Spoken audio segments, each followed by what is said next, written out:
ओम नमो भगवते वासुदेवाय। श्रीमद् भागवत महापुराण के चतुर्थ स्कंद का 31वां अध्याय आपके समक्ष प्रस्तुत कर रहा हूं। इस 31वें अध्याय में प्रचेताओं को श्री नारद जी का उपदेश और उनका परम पद लाभ जो हुआ है उसका वर्णन है। मैत्री जी कहते हैं, विदुर जी, 10 लाख वर्ष बीत जाने पर जब प्रचेताओं को विवेक हुआ तब उन्हें भगवान के वाक्यों की याद आई और वे अपनी भार्या मारीशा को पुत्र के पास छोड़कर तुरंत घर से निकल पड़े।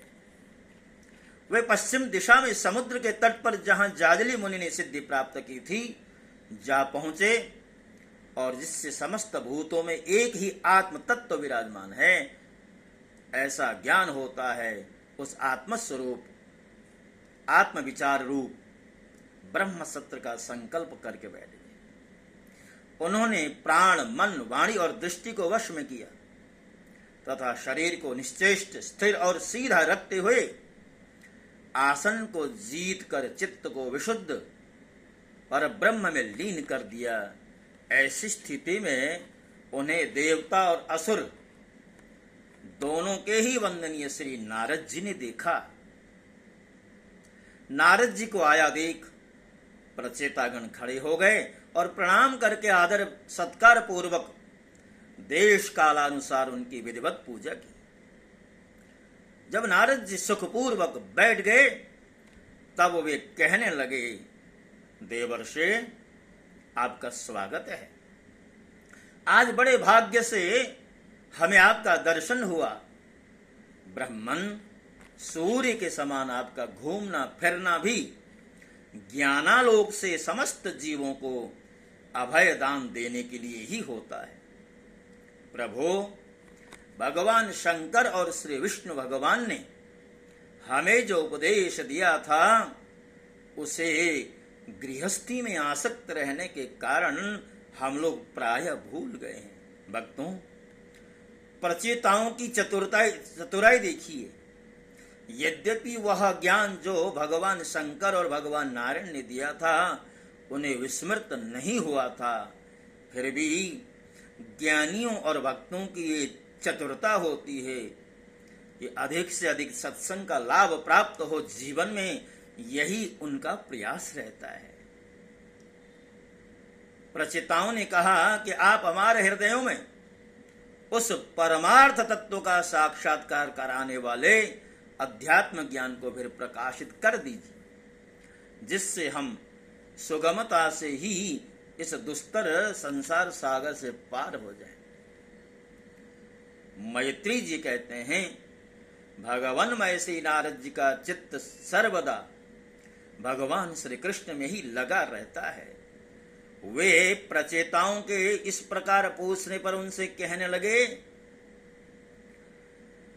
राजा हूं, इस लोक में मनुष्य का वही जन्म, वही कर्म, वही आयु, वही मन और वही वाणी सफल है जिसके द्वारा सर्वात्मा सर्वेश्वर श्री हरि का सेवन किया जाता है। जिनके द्वारा अपने स्वरूप का साक्षात्कार कराने वाले श्री हरि को प्राप्त न किया जाए, उन माता पिता की पवित्रता से, यज्ञोपवीत संस्कार से एवं यज्ञ दीक्षा से प्राप्त होने वाले उन 3 प्रकार के श्रेष्ठ जन्मों से, वेदोक्त कर्मों से, देवताओं के समान दीर्घ आयु से, शास्त्र ज्ञान से, तप से, वाणी की चतुराई से, अनेक प्रकार की बातें याद रखने की शक्ति से, तीव्र बुद्धि से, बल से, इंद्रियों की पटुता से,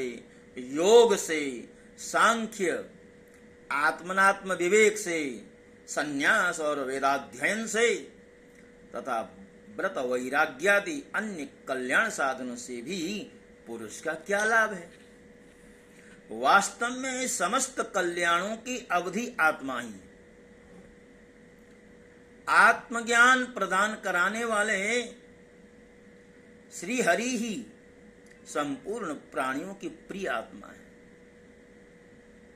जिस प्रकार वृक्ष की जड़ सींचने से उसके तना, शाखा, उपशाखा आदि सभी का पोषण होता है, और जैसे भोजन द्वारा प्राणों को तृप्त करने से समस्त इंद्रियां तृप्त हो जाती हैं, उसी प्रकार श्री भगवान की पूजा ही सबकी पूजा है। जिस प्रकार वर्षा काल में जल सूर्य के ताप से उत्पन्न होता है और ग्रीष्म ऋतु में उसी की किरणों में पुनः प्रवेश कर जाता है, तथा जैसे समस्त चराचर भूत पृथ्वी से उत्पन्न होते हैं और उसी में मिल जाते हैं, उसी प्रकार चेतनात्मक यह समस्त प्रपंच श्री हरि से ही उत्पन्न होता है और उन्हीं में लीन हो जाता है। वस्तुतः यह विश्वात्मा श्री भगवान का वह शास्त्र प्रसिद्ध सर्वोपाधि रहित स्वरूप ही है। जैसे सूर्य की प्रभा उससे भिन्न नहीं होती, उसी प्रकार कभी कभी गंधर्व नगर के समान स्फुरित होने वाला यह जगत भगवान से भिन्न नहीं है, तथा जैसे जागृत अवस्था में इंद्रियां क्रियाशील रहती हैं किंतु सुषुप्ति में उनकी शक्तियां लीन हो जाती, उसी प्रकार यह जगत सर्ग काल में भगवान से प्रकट होता है और कल्पांत होने पर उन्हीं में लीन हो जाया करता है। स्वरूपतः तो भगवान में द्रव्य, क्रिया और ज्ञान रूपी त्रिविध अहंकार के कार्यों की तथा उनके निमित्त से होने वाले भेद भ्रम की सत्ता है, ऐसा नहीं है। राजाओं, जैसे बादल अंधकार और प्रकाश से क्रमशः आकाश से प्रकट हो और उसी में लीन हो जाया करते हैं, किंतु आकाश इनसे लिप्त नहीं रहता, उसी प्रकार ये सत्व, रज और तमोमयी शक्तियां कभी परब्रह्म से उत्पन्न होती हैं और कभी उन्हीं में लीन हो जाती हैं। इसी प्रकार इनका प्रवाह चलता रहता है, किंतु इससे आकाश के समान असंग परमात्मा में कोई विकार नहीं होता। अतः तुम ब्रह्मादि समस्त लोकपालों के भी अधीश्वर श्री हरि को अपने से अभिन्न मानते हुए भजो, क्योंकि वे ही समस्त देहधारियों के एकमात्र आत्मा है।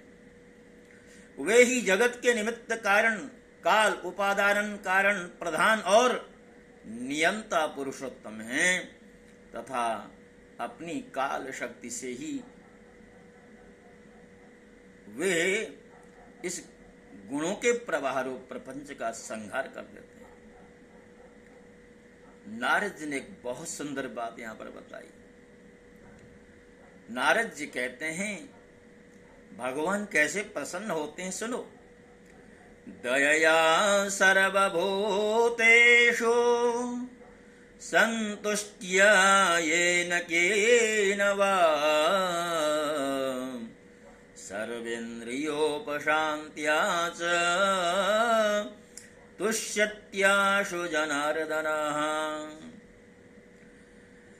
अगर भगवान को प्रसन्न करना है तो जीव मात्र के प्रति दया का भाव रखिए।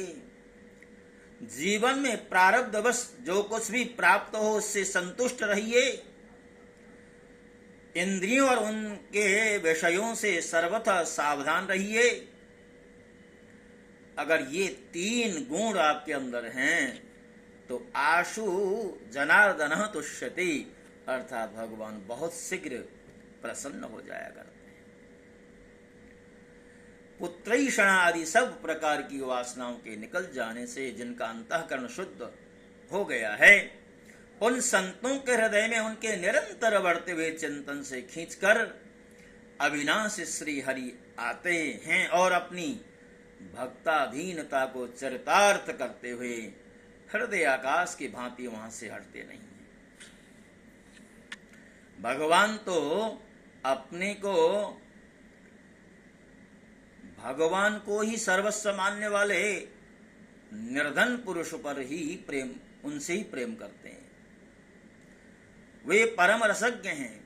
उन अकिंचनों की अनन्याश्रया अहेतु की भक्ति में कितना माधुर्य होता है, इसे प्रभु अच्छी तरह जानते। जो लोग अपने शास्त्र ज्ञान, धन, कुल और कर्मों के मत से उन्मत्त होकर ऐसे निष्किंचन साधुजनों का तिरस्कार करते हैं, उन दुर्बुद्धियों की पूजा तो प्रभु स्वीकार ही नहीं करते। भगवान ये नहीं देखते हैं कि भक्त कितना धनवान है, कितना गुणवान है, कितना बुद्धिमान है, कौन से कुल में उत्पन्न हुआ है। ये जितने भी गुण हैं वे भगवान को प्रसन्न करने में समर्थ नहीं हैं। भगवान स्वरूपानंद से ही परिपूर्ण है। उन्हें निरंतर अपनी सेवा में रहने वाली लक्ष्मी जी तथा उनकी इच्छा करने वाले नरपति और देवताओं की भी कोई परवाह नहीं। इतने पर भी वे अपने भक्तों के तो अधीन ही रहते हैं। अहो, ऐसे करुणा सागर श्री हरि को कोई भी कृतज्ञ पुरुष थोड़ी देर के लिए ही सही कैसे छोड़ सकता है। मैत्री जी कहते हैं, विदुर जी, भगवान नारद ने प्रचेताओं को इस उपदेश के साथ साथ और भी बहुत सी भगवत संबंधी बातें सुनाई। इसके पश्चात वे ब्रह्मलोक को चले गए। प्रचेता गण भी उनके मुख से संपूर्ण जगत के पाप रूपी मल को दूर करने वाले भगवत चरित्र सुनकर भगवान के चरण कमलों का ही चिंतन करने लगे और अंत में भगवत धाम को प्राप्त हो गए।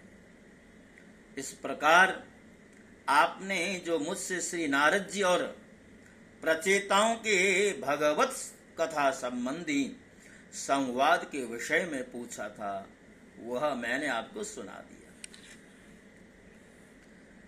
सुखदेव जी कहते हैं, राजन, यहां तक स्वयंभू मनु के पुत्र उत्तानपाद के वंश का वर्णन हुआ। अब प्रियव्रत के वंश का विवरण भी सुनो।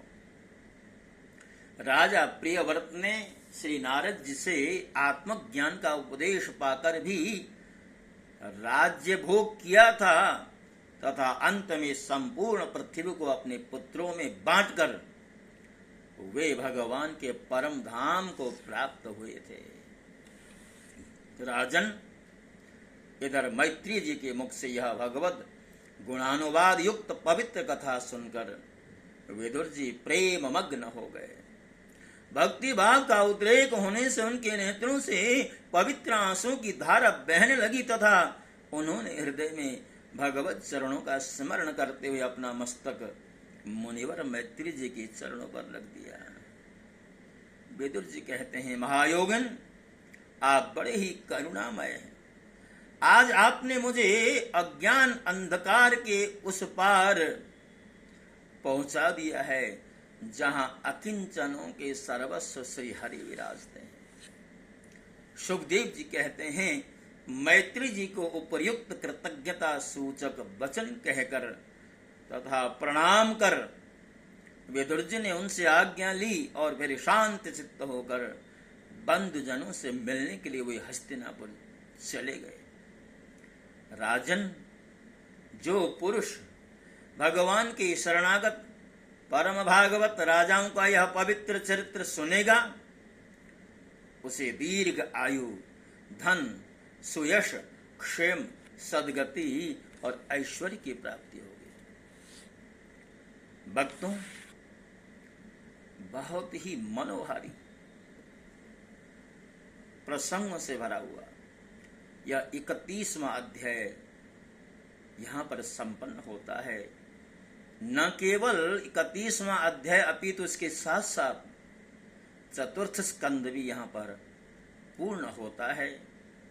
जैसा कि हमने आपसे आरंभ में ही निवेदन किया था, श्रीमद् भागवत की भाव यात्रा हमने आरंभ की है और ये पूर्ण तभी हो सकती है जब भगवान की कृपा हो और आपका सहयोग प्राप्त हो, आप सबका सहयोग और भगवान की कृपा का ही परिणाम है।